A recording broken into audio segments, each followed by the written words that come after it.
la Biblia tiene metáforas muy inquietantes.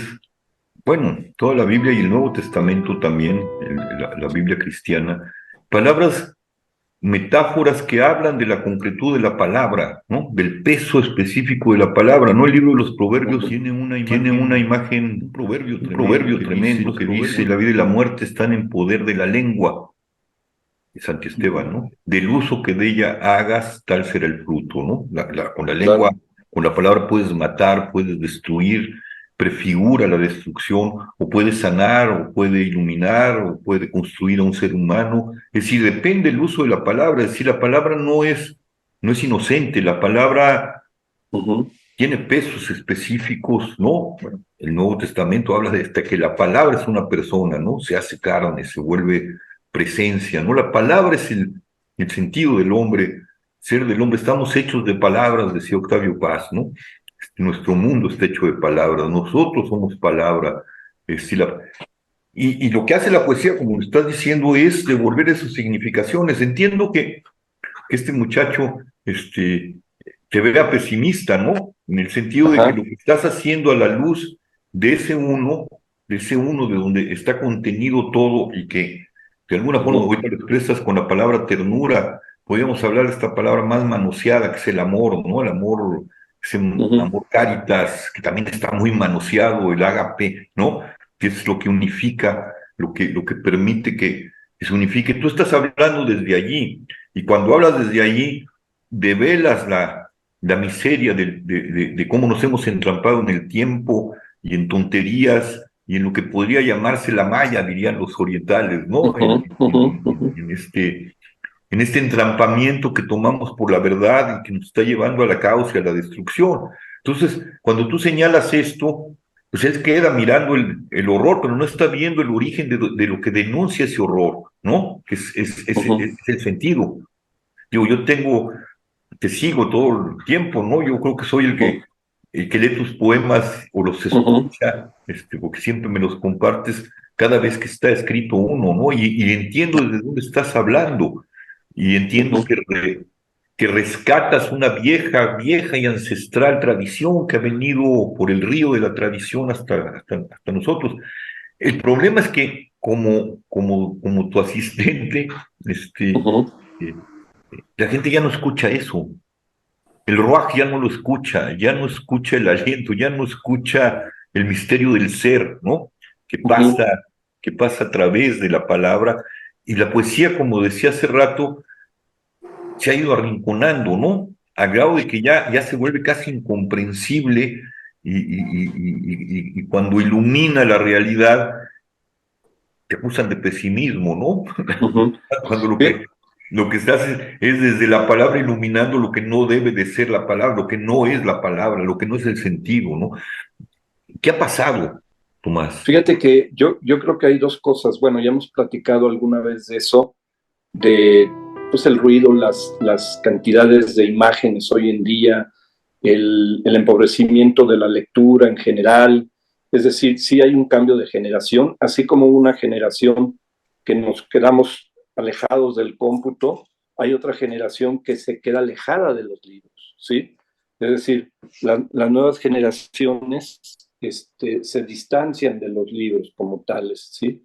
Y se entra a otra cuestión. Ahora, me parece que más allá de eso, y creo que el tema que contrasta es el del silencio como espacio, o sea, para entrar en eso, en ese registro del misterio, para volver a entrar en eso, que cada uno a su manera lo hace o lo puede hacer, el silencio es fundamental, ¿sí? Es decir, cómo acallas, en este caso, llamémosle a los pensamientos, ¿no?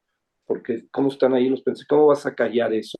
Y lo que es, y ahí parto, puede ser genético, como quieras, le puedes buscar la explicación que quieras, según la disciplina que uses, lo que es una maravilla, porque yo sí te digo, es otra parte que quería mencionar, yo siento mucho gozo cuando escribo, cuando voy a escribir, ¿sí? Nada más pensar que ya me voy a sentar en la tarde, estoy esperando el momento de poder sentarme a recoger estas primeras palabras que vienen algunas de la meditación, que vino ahí en medio del silencio una línea, algo que se abre y nada más lo apuntas y lo dejas y luego lo trabajas, ¿sí?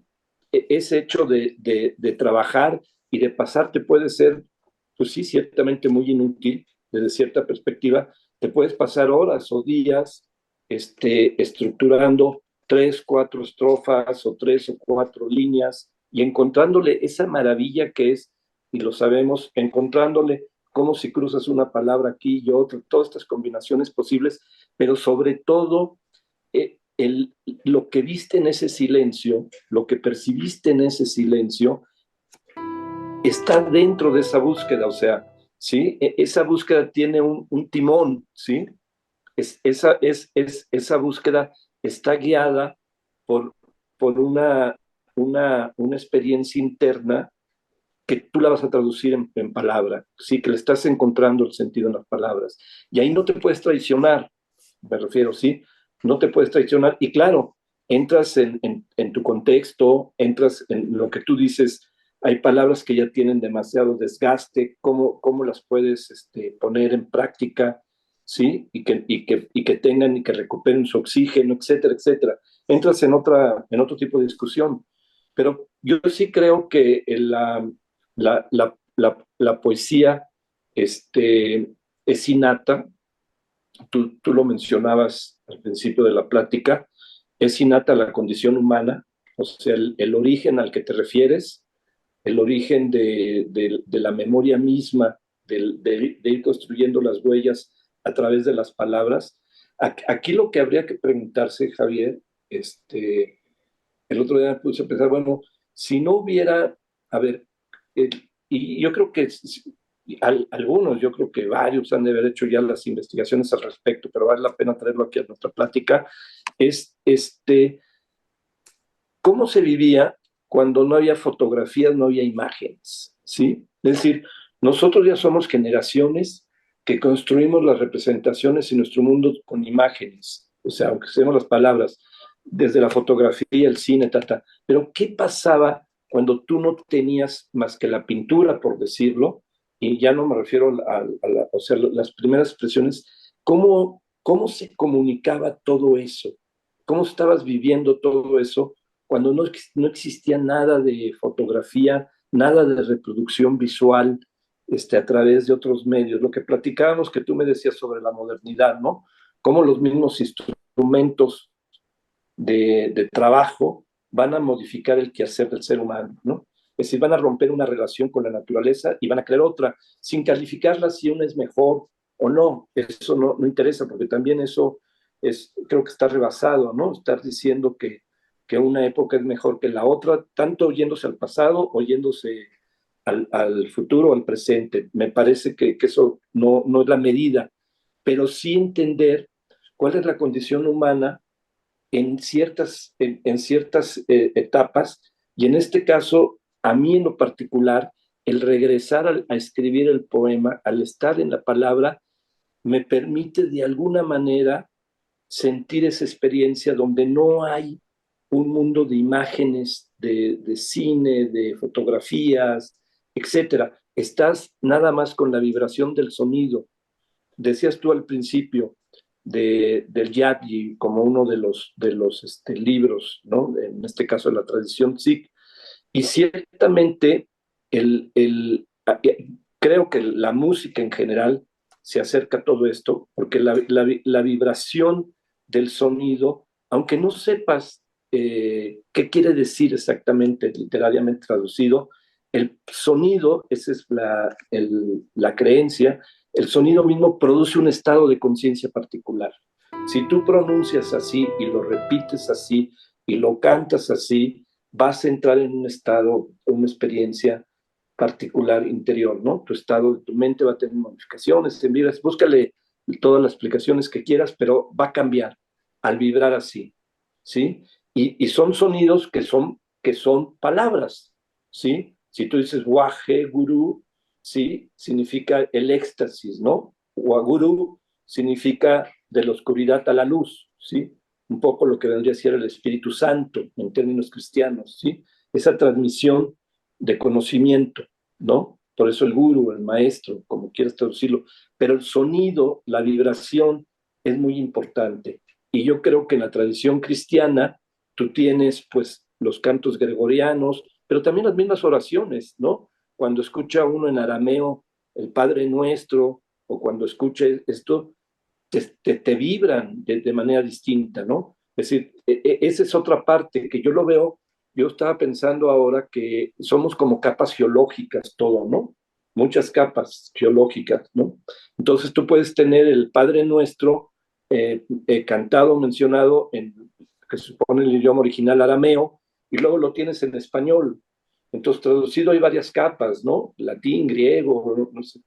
Pero sí, Porque hay ahí también vibración, Tomás. Yo claro. creo que por eso la poesía, digo, el problema es que hemos abandonado también el ritmo de la poesía, la acentuación, ¿no? La vieja tradición del acento, la métrica, como le llaman, ¿no?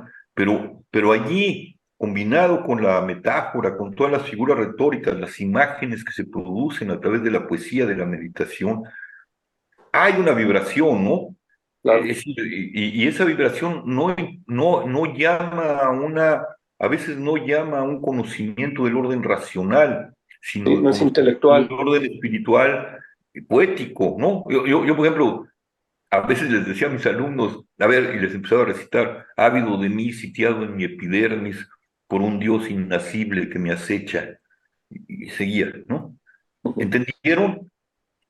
Y decían, sí. ¿Y qué entendieron? No podían explicarlo. Había un entendimiento de otro orden, porque en realidad no se puede entender esas imágenes. Tienes que hacer un trabajo de hermenéutica para poder ir desgajando. Pero lo que importa son el conjunto de imágenes imbricadas con la vibración, con el sonido, con Ujú. la música, que es una vibración, ¿no? Y ahí se produce un encuentro poético y un encuentro espiritual, una revelación de orden espiritual, ¿no? Y yo creo que esa tradición, la tradición Six, tiene una gran conciencia, y sobre todo lo aplica mucho en el mantra, para entrar en estos estados profundos, ¿no? Para volver a la idea de la que estabas hablando, a ese uno, ¿no? Ahora, A esa compasión, a esa ternura, a ese amor, eh, que ahora es de... nosotros Sí, venimos, tú citabas a Paz y todo, y cuando te pones a pensar un poco, pues, de dónde venimos, de qué tradición venimos, ¿no? Nos toca, yo sí creo que dos experiencias, ¿no? Yo veo a grandes rasgos.